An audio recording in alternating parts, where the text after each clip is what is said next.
You know what really grinds my gears? Being sick. Hello? You're currently on the phone with Kacey K.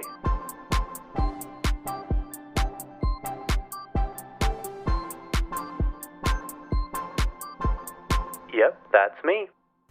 Every time I'm sick, I get reminded of the episode of Friends where Phoebe is singing and she's sick too. And she starts to sing and she's like, she stops. She's like, wow, this chick is good. And so she starts singing in her sexy voice. She's like, my sticky shoes. My sticky, sticky shoes.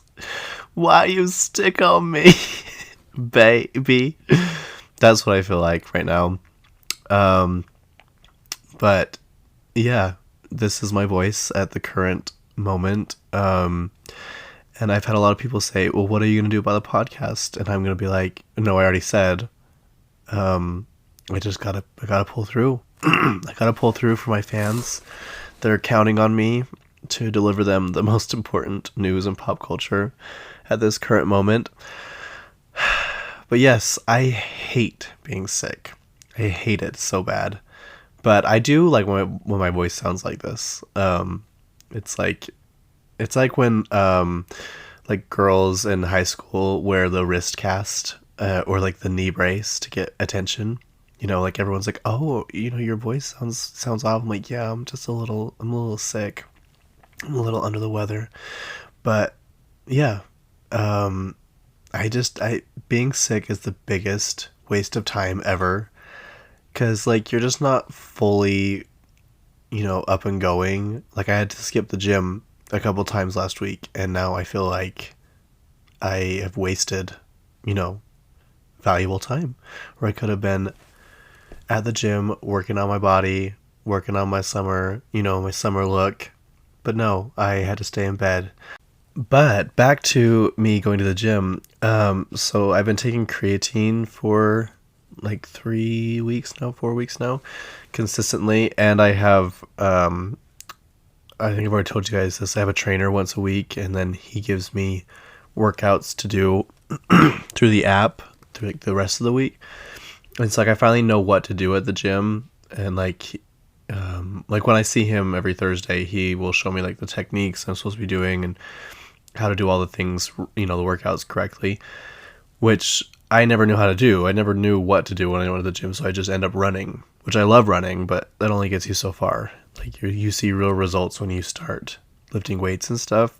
And so now that I have someone to train me on those things and do it, like when I go to the gym, I feel so accomplished and like I had a really good workout, all this stuff. But then I started taking creatine and I noticed a huge difference right away. But I looked in the mirror the other day and I have dimples in my shoulders, you guys.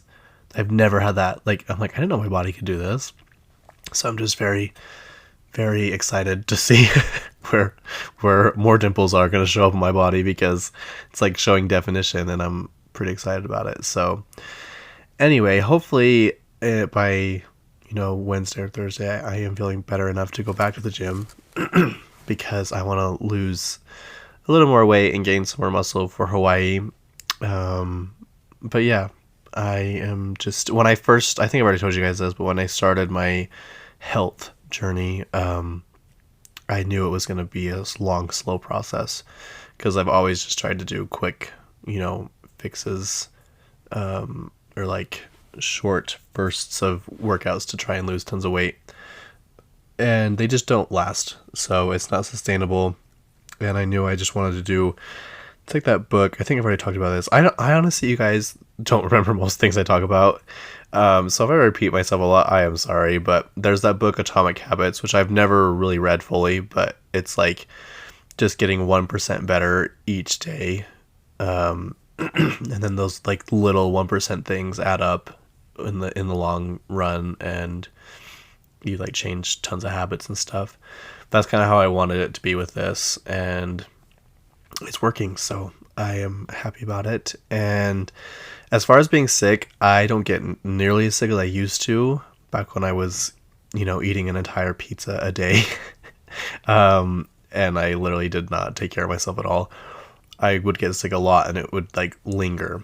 But like this sickness I've had has only been a couple days and I think it's already almost over. I have my sorry, I have my little Echinacea Plus tea sitting here waiting for me to consume. A long time ago, someone told me about this, so I take this, put 2 tea things in here, and drink it like 3 or 4 times a day or something, and it helps, and it really does. But I would implore you to try and spell that when you're at the store looking for it when you're deathly ill. It is not spelled how I thought it would be spelled, but maybe that's just me. So anyway, you have to get the Echinacea Plus, not just the Echinacea. And then I squeeze a half a lemon into mine too, and it really does help. I think it does, and I probably should drink this more, just regularly, a couple times a week, just to help prevent being sick. That's my next 1% goal, is to prevent myself from being sick. So I'm going to add little things into my daily consumption of liquids that I already have a million to drink. But I'm going to try and cut down on my energy drinks too. I think my skin is just not having it. And yeah, what else? Oh, I listened to, if you guys like want like wellness advice, not just like health, but also like mind and whatever. I'm sure everybody knows who he is, but Jay Shetty, he's that guy that went and was a monk for a while, and now he has like the most successful podcast in all of the world. He has really good guests, and he had one on about talking about your gut health, and just recently he had one on about talking about little improvements you can make to your health, and they said that drinking green tea is like really, really good for you. So I think I'm going to start doing that, even though I don't love tea. But the older I get, the less picky I become. I realize food's not that bad. A lot of food for me is just texture, and so if I can get past that, then I should be okay. But don't catch me. You probably won't catch me eating sushi anytime soon. I don't think I'll ever get over that. I'm not kidding. When my friends made me try it once, and I started crying. Like my eyes started watering, like trickling down my cheeks. And they're like, "Are you crying?" I'm like, "I'm sorry. It's just so gross. It's so disgusting. It's cold. It's like slimy." And it wasn't even like, it didn't have fish in it. It's like cold rice and cold seaweed. It was awful. It was horrible. And yeah, so I have vowed from that day to never ever try sushi again. And that was before I even realized I don't like cold food. I was like, maybe there's a correlation between this. Anyway, I don't know how I got off on this subject.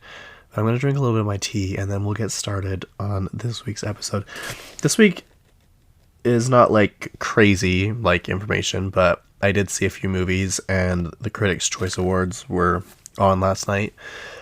And yeah, there's just like some, just random info that we need to know because it's very, very important. Okay, so first up, I'll talk about the movie I saw first. I went with my friend Mallory. We went to Anyone But You. It's with Sydney Sweeney and Glenn Powell. And I've wanted to see this movie, but I've just gotten in the habit of not going to movies,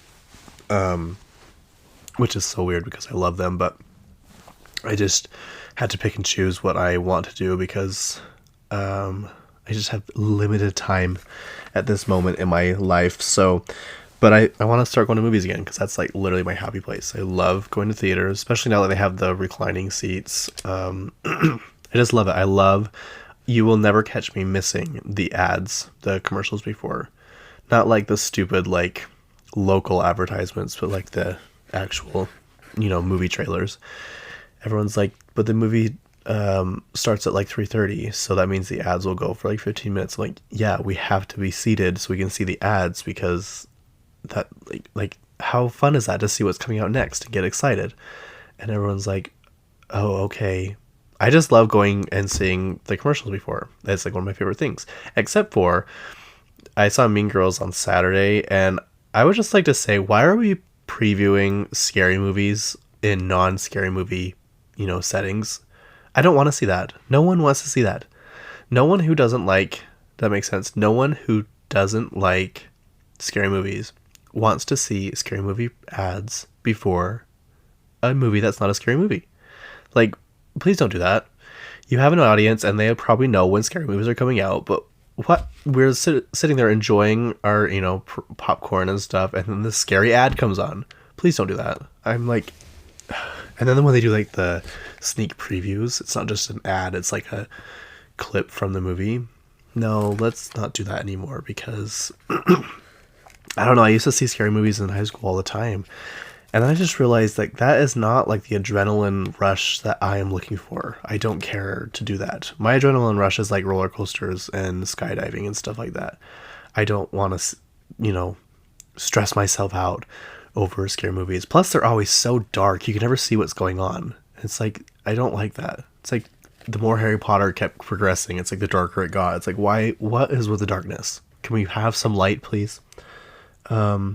Anyway, I don't know what I was talking about, but oh, the movie. Okay, so Anyone But You. It's like a rom-com. It's rated R because there's a lot of nudity in it and swearing and stuff. So if you're not into that, don't go watch it. And I would not watch this with my parents ever in my entire life. But it's good. It's really funny, and it's kind of gotten more popular as the weeks go on because of word of mouth, and people are saying how good it is and how much they like it. So like it just keeps getting higher and higher, box office success or whatever, and ratings and stuff. So it's made $57.5 million in 4 weeks, which is pretty good, especially nowadays for a rom-com. And it's basically all by word of mouth, which is good. I like when people like a movie and tell other people, and then they like, so in Utah, I don't know if it's different anywhere else, but they do $5 Tuesdays where the movies are only $5. And usually those days are pretty busy anyways, just because, it's like less than half the price of a regular ticket. But I usually buy the tickets online beforehand, just because, even though they hardly ever sell out. So I was like, well, we'll just meet at the theater this time and buy our tickets there.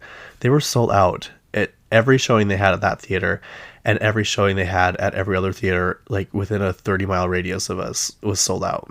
And there was one theater that I always forget about because it's like tucked away, like kind of, out of the way to get to.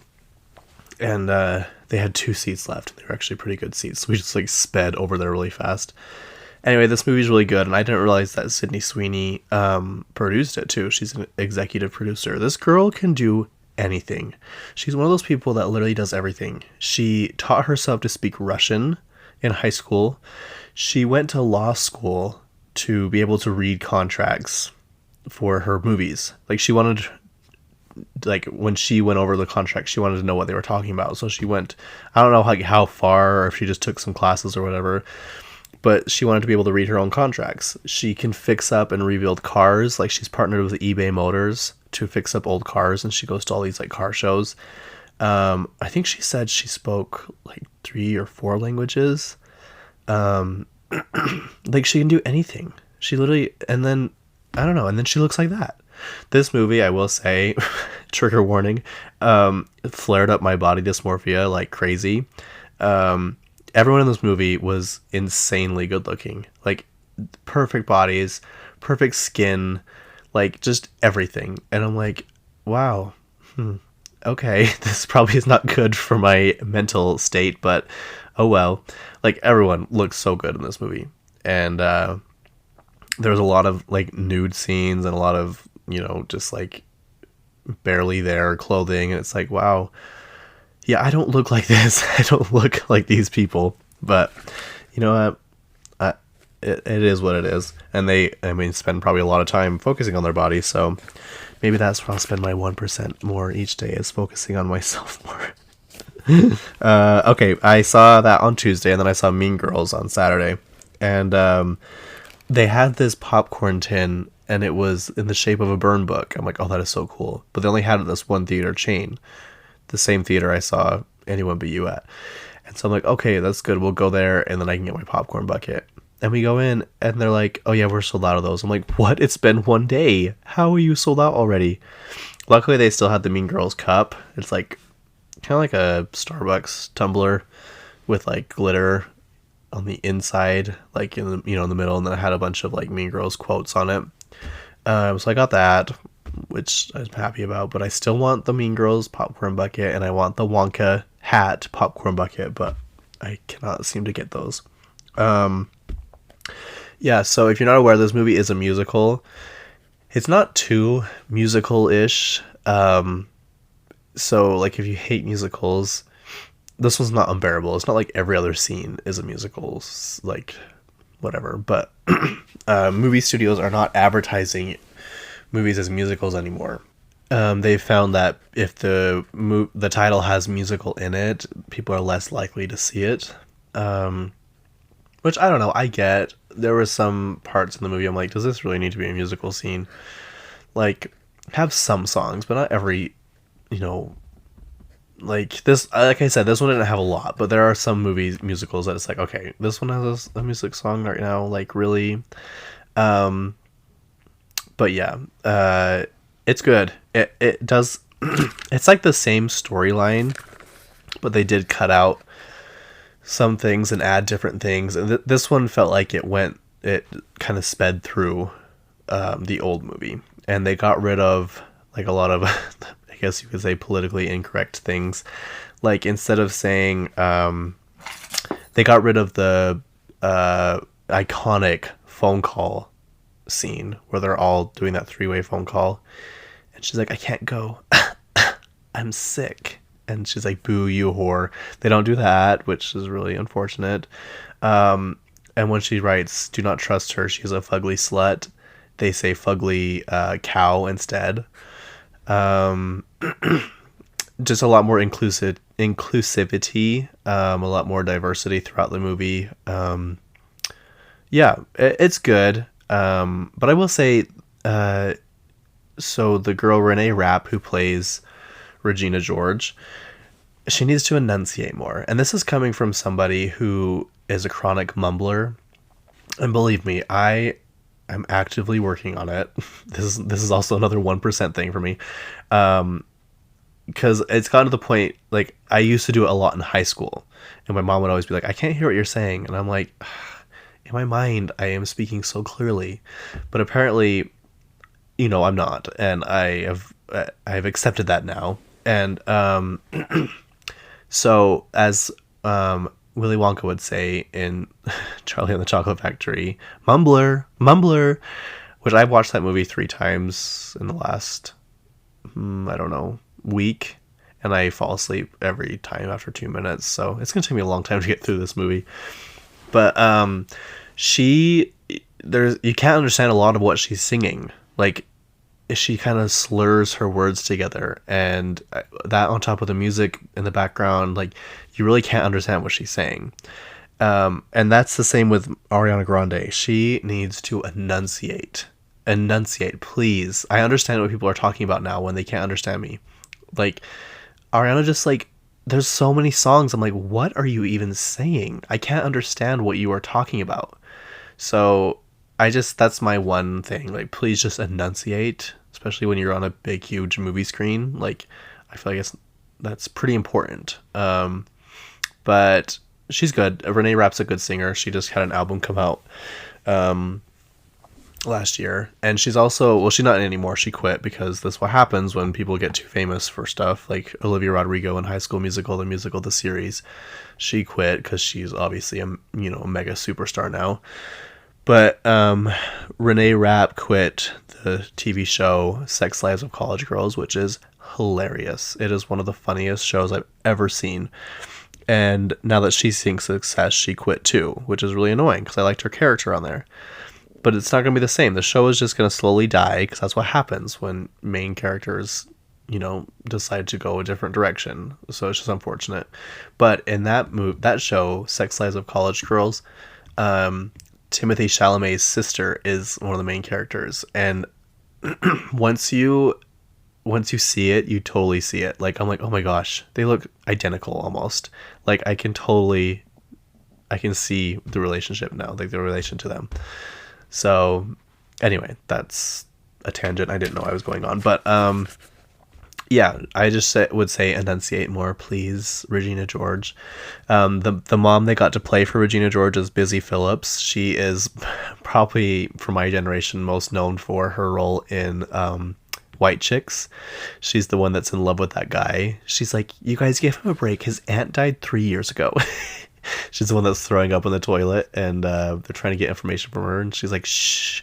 She puts her finger, her like vomit filled finger up on his mouth, like, shh, don't speak like that. Busy Phillips. So she was also in Cougar Town. I never saw that. That's one with Courtney Cox. That was a while ago. What else is she in? She's in quite a bit of shows. Like I know if you saw her, you'd be like, oh yeah, I know that girl. So she's Regina George's mom, and they look alike, like, a lot. So that was good casting. And then oh my gosh, what? I just forgot her name. She's in oh, that makes me so mad. I just had it. She's in The Office. She plays Pam. Hang on. I'm so sorry. I know her name. Okay, Jenna Fisher is her name, and I knew that. I don't know why I forgot. But she has a podcast too with I think Angela Kingsley is her name. I think that's her last name. And they talk about The Office. They recap The Office, episodes and stuff. And I have watched The Office, but not enough to be able to listen to that podcast. So I think I might listen to or watch an episode and then listen to their podcast. Like, just do it like that. Go back and forth, because that would be fun. But I think from what I've heard, my brother listens to it. They just recap one episode at a time. But anyways, Jenna Fisher in the podcast was like, yeah, I was always so curious why they just called me out of the blue and asked me to be Katie Heron's mom in the movie Mean Girls. And then once I saw who was playing Katie Heron, I was like, oh, yeah, that makes sense now. Because they look so much alike. Like, that was really good casting. Yeah. In this movie, Karen is a lot dumber. Like really, really dumb. Like the kind of dumb where you like hold your mouth open and just like stare off into the abyss. There was like a line in there. She tried to spell orange with a D in it. And yeah, it's good. This movie is very camp. It's very like over the top. But yeah, it was good. I liked it a lot. And Lindsay Lohan was at the premiere of it, which I love because like, how iconic to be, the movie's 20 years old, the original one. It'll, in April, I think, is when it came out. It'll be 20 years, which is so crazy. That is so insane to me. But yeah, I kind of wish like more of the cast. I didn't see any pictures of them, but more of the cast was around, like at the premiere. But the only one I saw was Lindsay Lohan. Anyway, that's my spiel on Mean Girls. You should go see it. It's really good. It's really funny. Okay, now on to Miss Taylor Swift, aka the music industry. She just passed Elvis as the soloist with the most #1 albums. They tied, I think, back on Christmas Eve for the most, and it was 67. She now has 68 weeks at #1 with an album, which is a lot of weeks. But she's still behind the Beatles, who have 132 weeks at #1. So I honestly think she can beat that. Because if she's #1 for the next year, that's 52 weeks. So what is that? 100. Let me try to do math. It's over 100 something. So I think it's pretty easily done, especially when she releases Reputation, which I think is coming out this year. And then she also has her debut album. And then I don't know if we're going to get anything after that, you guys. I think she's going to be on a hiatus for a while. I think she's going to settle down. I think she's going to get married, which I'm totally happy for them. And I think she wants to probably have a baby, which, that's fine, to each their own. But I think after this tour, she's going to be so tired and just want a break. They say it's going to be the biggest tour ever in the history of the world. So like, obviously that's going to be time consuming and take a lot of energy from you. She says that when she is on her off days, I think it's the day after the concert, like she does 3 in a row, And that next day she does absolutely nothing. She like, I get out of bed to get food and go back to bed. That's all I do. And she just rests, and she doesn't like, I don't think she talks to anyone really. She's broken so many records this last year, which is just crazy. But the one I don't think anyone will probably ever break again, which I think Katy Perry was robbed of this one, because they literally changed the rules once they realized she was going to break this record for Michael Jackson, which I don't know why people keep like protecting him and keep like trying to keep his name, relevant and stuff, because he was not a good person, you guys. But Katy Perry was going to break his record for most number ones from one single. And they're like, oh, well, it has to be from the original. It can't be from like a deluxe album. So she would have broken it with 6 number one singles. But they're like, oh, sorry, the rules have changed. I honestly think that Katy made someone mad early on in her career. And I'm not saying like she was like mean to them, but probably just put her foot down and was like, no, I'm not doing that or whatever, because the fact that she doesn't have a Grammy with the amount of success that she has is insane to me.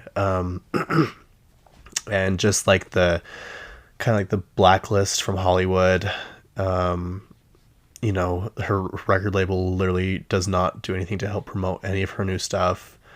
I just think that something happened, and a lot of like awards depends on how well you schmooze with executives and producers and all kinds of stuff. It's not just based on popularity, it's based on how well you network with executives. So I just don't think she's into that. I don't think she cares. I don't think she is one to do that, and I think that's the reason you see why she has struggled so much the last while, even though she's getting paid massive amounts of money. I think that's one of the reasons. But anyways, so I don't think anyone will ever break the 5 number one singles on an album ever again. I just don't. There's too much content coming out nowadays. I will be shocked if it happens. And if Taylor can't do it, I don't see anybody else doing it. So I really think that is a record that Katy is going to hold for the rest of time, honestly. Because if Blank Space, the original album, didn't do it, I don't think there's another album that's going to do it ever again. So who knows? Maybe I'll be taking my words back here in a few years, but I honestly don't think that's going to happen. Singles just don't single like they used to. I swear there's like 7,000 songs that come out every day now, and most of them are pure garbage. But I just think with that amount of content coming out so frequently, it's just not something that's going to be broken, But Taylor has broken a lot of records this year, and that's amazing. I mean, she literally there's like 10 universities or colleges that have classes based on Taylor Swift. And it's like, it makes sense. Like at first everyone's like, oh, that's kind of silly and funny, but I'm like, well, they have classes on like Beethoven and Shakespeare and all kinds of stuff, and like probably took a lot longer for them to get specific classes on those guys, but it makes sense because they are some of the most influential people in the music and what am I trying to say, the arts community. It's just happening a lot sooner, and we're still around, like, because what am I trying to say? Sorry. We're still growing up with Taylor Swift, and we've had her in our lives. I feel like they just started doing classes on those guys when, like, hundreds of years later. How old are they? Maybe they're not that old. Let's find out. Okay, so I was correct. Shakespeare was born in 1564. He was only 52 years old when he died. So 1564 to 1616. And Beethoven is 56 years old, or was. He was born in 1770. So I was correct. So what I'm trying to say is they probably didn't make classes on them until, like, I don't know, the mid 1900s or something, maybe even after that. So the fact that we're getting them now while she's still alive, people are probably like, that's kind of weird, but not really, because she's a great lyricist, she's a great performer, she's a great businesswoman, honestly. Like, it makes sense, so yeah, there's that. What else do we have on here? They started filming Stranger Things 5. Noah Schnapp posted a picture of them all in like this, room, and they're probably going through a run through or whatever. Maybe it was their first meeting. But I think the show comes out like next year, which is so frustrating. I don't understand why it takes so long. But I guess like once you see it and how well they've made it and the time and details they put into it, it makes sense. But it's just so long. When did the other one come out? Hang on one second. Okay, so now I'm mad. Stranger Things 5, it says we probably won't get Stranger Things 5 until late 2025 or early 2026. Why? They're going to be full-grown adults with 401ks by the time this show is ending. Why is it taking so long? I do not understand it. And the 4th season came out May 27th, 2022. This is ridiculous. That is like, they're probably dragging it out so they can get as much money as possible. But that is insane to me. That is so... they probably want to have people rewatch them again. So they're like, I don't know what happened. I'll have to rewatch it again. So it's all about money at the end of the day. But that is so crazy. And we're probably going to get 2.5 episodes. And people will be like, well, they're 3 hours long. I'm like, I don't care. It's still 2.5 episodes. That's so frustrating. So, I don't know. I guess we won't be talking about that for a long time. I did see an article where it was like stars that are returning and stars that are not from the Stranger Things. And I was like, oh, this is interesting. Maybe someone like really important is going away. And obviously everyone that is important is staying on. And it got to the end of people that are most likely not coming back. And the one that they chose was the pizza delivery boy is not coming back. I'm like, wow, shocking. Like, we never saw that coming. I'm like, I wasted 5 minutes scrolling through this thing for that. Like, clickbait to the max for sure. Sofia Vergara was on a talk show in, I think it was Mexico, I want to say, somewhere. And the guy was kind of making fun of her accent. And he's like, wait, say it again. Say how you say Modern Family again. And she kind of stopped. She's like, why? Why are you making fun of me because of how I say Modern Family? And she's like, how many Emmys are you nominated for in the United States? She's like, all right, that's right, 0. She kind of clapped back at him. But I think it's so interesting when people make fun of people's accents. Like, why? Like, I saw a thing on Twitter or something a long time ago. It's like, I don't understand when people make fun of people's accents, because that means that they know another language. Like, they are, they've trained themselves to speak multiple languages. And I'm like, that is really true. Because I feel like no matter what language you speak or accent you have, if you try and speak or learn another language, it's going to sound different from how the people of that area speak. So, like, I think everyone has an accent at some point. I have the Utah accent. It comes out every now and then. But, like, I think it was on YouTube, or I don't know, this was forever ago. Someone was like, Americans, when they say, oh, we don't have an accent. And someone's like, you guys have the most accentiest accent I've ever heard. And that could be true, but I mean, we just don't see it that way. And in the United States, we have so many different accents, like Boston and New York and the South and the Valley Girl accent and the Utah accent and the Midwest accent. Like, yeah, so I think to anyone, anywhere, you can have an accent. I just don't understand, like, why people make fun of that. I also was wondering, like, it's interesting how some people are not able to pronounce words. Like, no matter how many...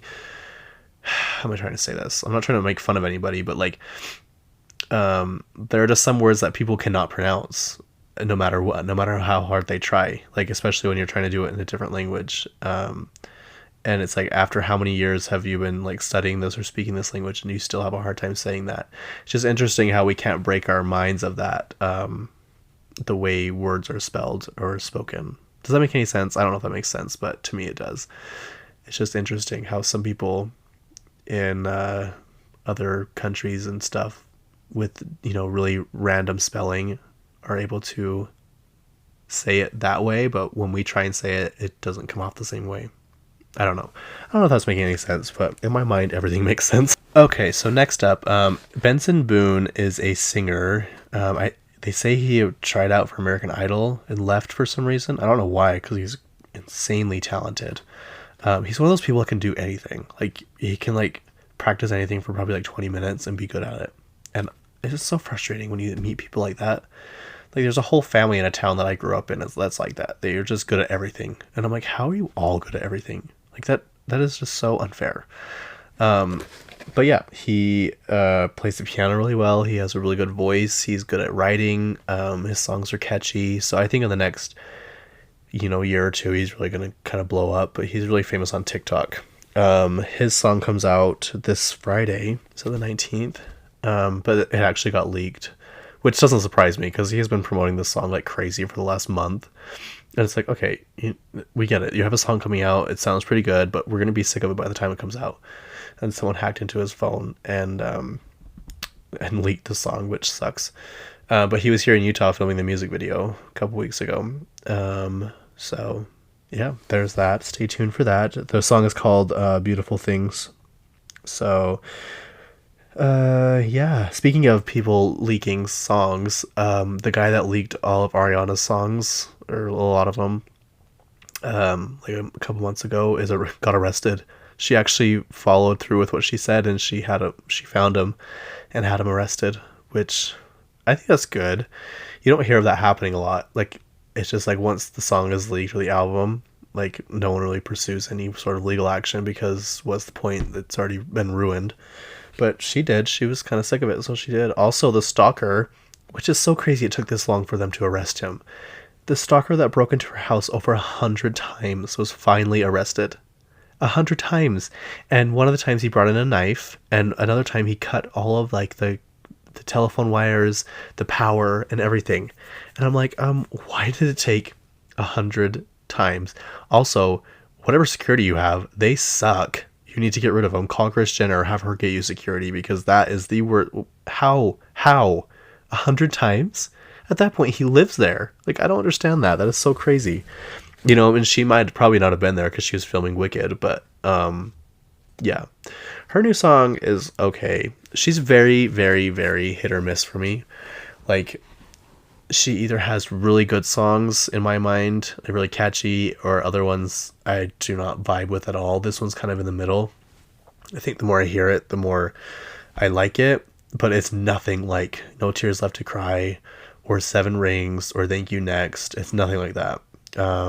So with Ariana, there's probably like, I don't know, 3 or 4 songs on each album that I like, if that. But I do like her. It's not that I don't like her. It's just I don't connect with her on the level that all these other people do, apparently.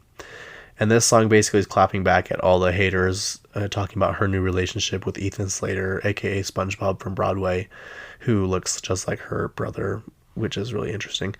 But I guess Page Six redacted their statements when they were the ones that were saying she cheated and broke up his family.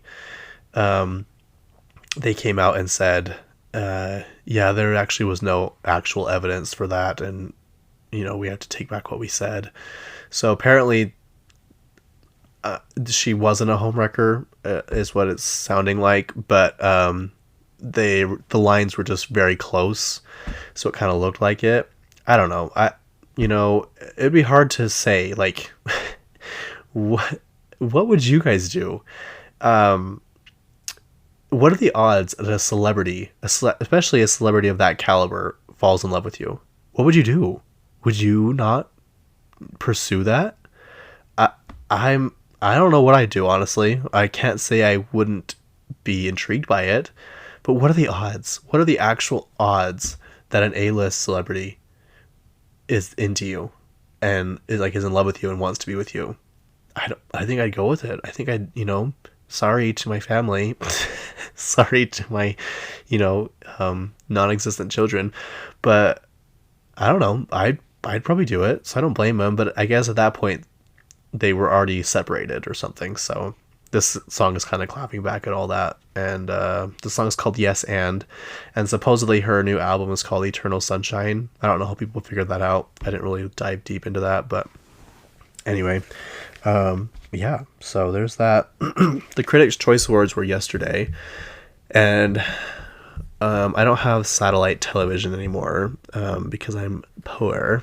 But that's really the only reason I wanted satellite is for award shows. They've gotten a lot better now where you can stream them. But Critics' Choice Awards was not one of those. I had to watch on YouTube, which I'm shocked it didn't get taken down. Basically, the whole time, through the show, though, it had a huge label in the middle, so you couldn't really see what was going on. You could just hear it, and it said, this is copyright infringement or something.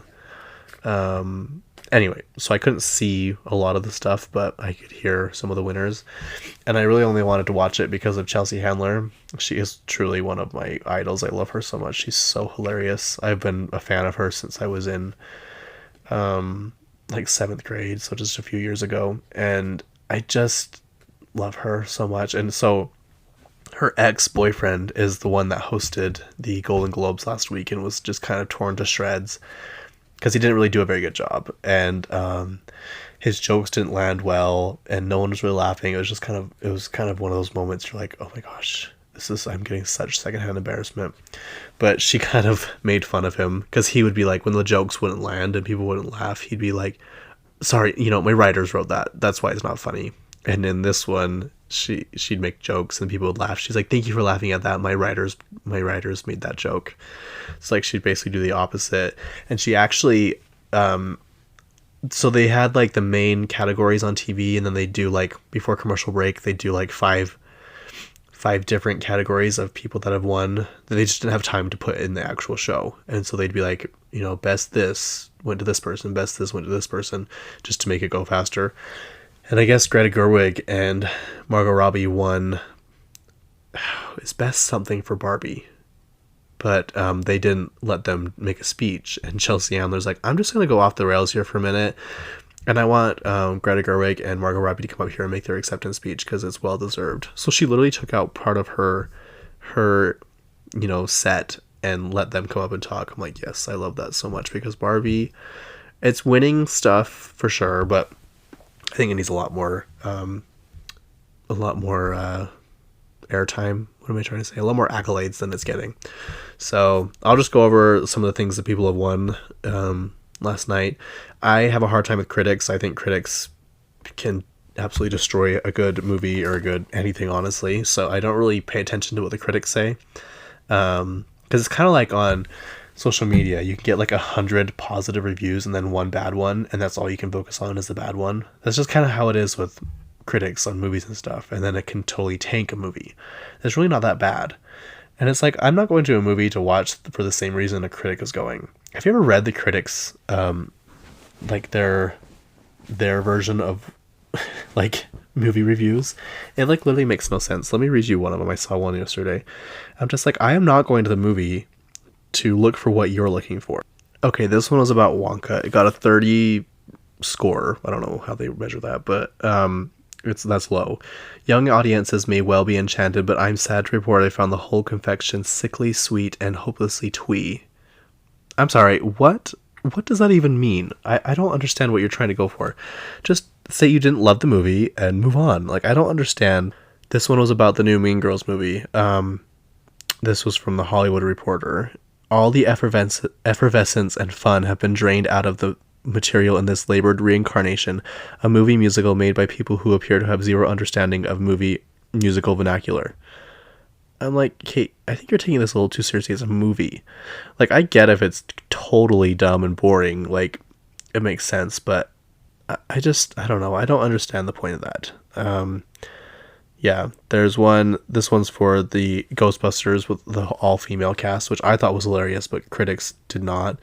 This is an easy camaraderie and chemistry among a central quartet, a harmony that continues when Chris Hemsworth, a charmingly stupid, enters the Phantom Vanquishing Squad's receptionist. Yet the main performers rarely go on to display their individual idiosyncratic I don't know how to say that, strengths. I'm like, are you guys just trying to use the biggest words you can find to make yourself sound smarter? Or like, are you actually going to watch the movie? I just feel like a lot of them go into the movies already hating it, already knowing they want to just like bash on it. Like, I don't know. I've always had a hard time with critics because they just they just, I swear, spout out the most random words. Twee, really? Twee? Who has ever used twee in their life? Anyway, back to the Critics' Choice Awards. Best Picture went to Oppenheimer. Best Actor went to Paul Giamatti from The Holdovers. Paul Giamatti, if you guys don't know, is the guy off of Agent Cody Banks. Is that what it was called? I don't think I ever saw that. He's the guy that turns blue. That's who he is. Best Actress was Emma Stone for Poor Things. Best Supporting Actor was Robert Downey Jr. for Oppenheimer.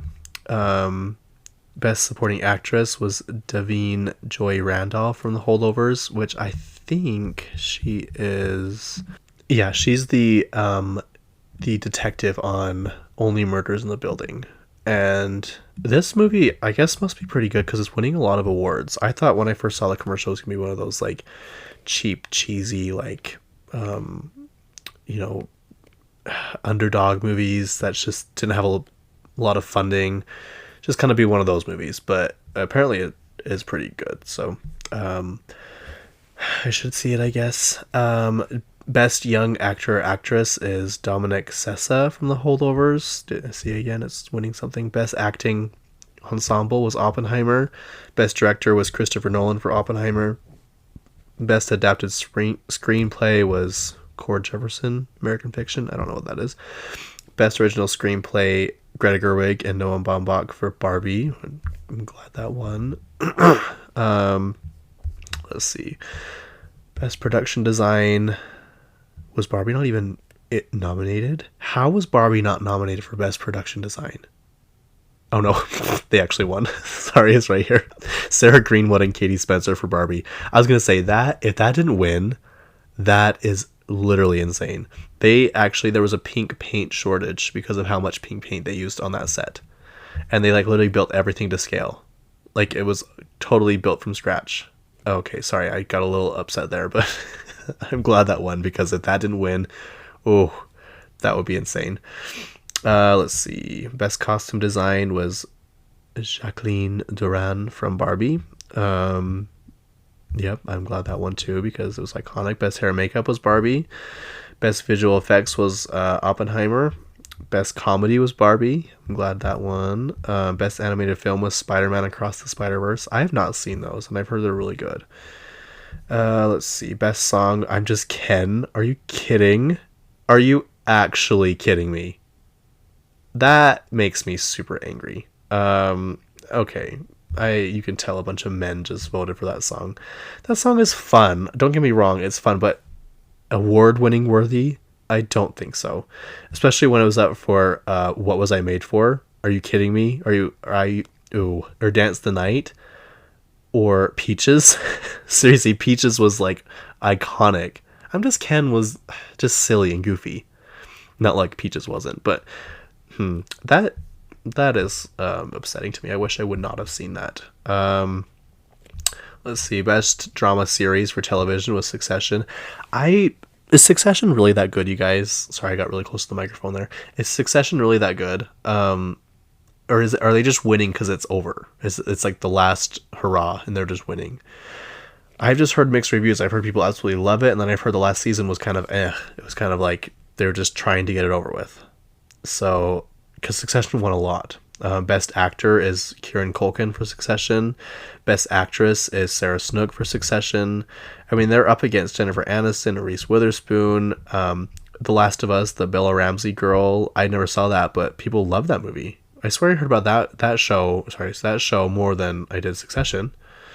I don't know. I just thought that's interesting. Best Supporting Actor. Oh, Billy. I don't know how to say his last name. Crudup, I think is his name for The Morning Show. I feel like The Morning Show has been getting shafted because that show's really good. Also, he's dating. Oh my gosh. Naomi Watts.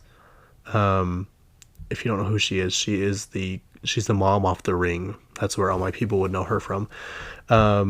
Which she used to be married to Liev Schreiber. So I didn't know they were dating until it was the Golden Globes. They were on the red carpet and they were holding hands and kissing. So I like that. Best Supporting Actress was Elizabeth Debicki for The Crown. For those of you who don't know her, she was on Tenant. She was the wife. And she was Jordan something from The Great Gatsby. Best comedy series was The Bear, that cooking show. Best actor in a comedy series was Jeremy Allen White for The Bear. Best actress in a comedy series, Ayo Edebiri. I think that's how you say it. I'm sorry. The Bear. My gosh, this one's winning a lot. Best supporting actor, Ibn Moss Bakrak. I'm so sorry, you guys. I don't know how to say these. For The Bear. Best supporting actress in a comedy series is Meryl Streep for Only Murders in the Building. She did really good on that. Best limited series was Beef. I think that is the main ones. What else is there on here? Yeah, I don't know a lot of these. Best talk show was the Last Week Tonight with John Oliver, which I think is pretty good, but I just think the Kelly Clarkson show is fantastic. I don't ever watch it. I don't even know what channel it's on. I just follow her on TikTok and I just love her. I just love Kelly Clarkson so much. You can tell she's just so genuine and so happy to be doing what she's doing and just so positive, and I love that. And when she covers people on her karaoke sessions, I'm like, oh, you are so good. You are so good. Okay, what else? Sofia Carson has a new song coming out on January 26th. I Hope You Know is what it's called. Sofia Carson, she was on that movie, I think it was last year, Purple Hearts, with what's his name? Oh, I just forget his name. He was in Red, White, and Royal Blue. Why do I always forget people's names? Hang on, sorry guys. Let me check. Red, White, and Royal Blue.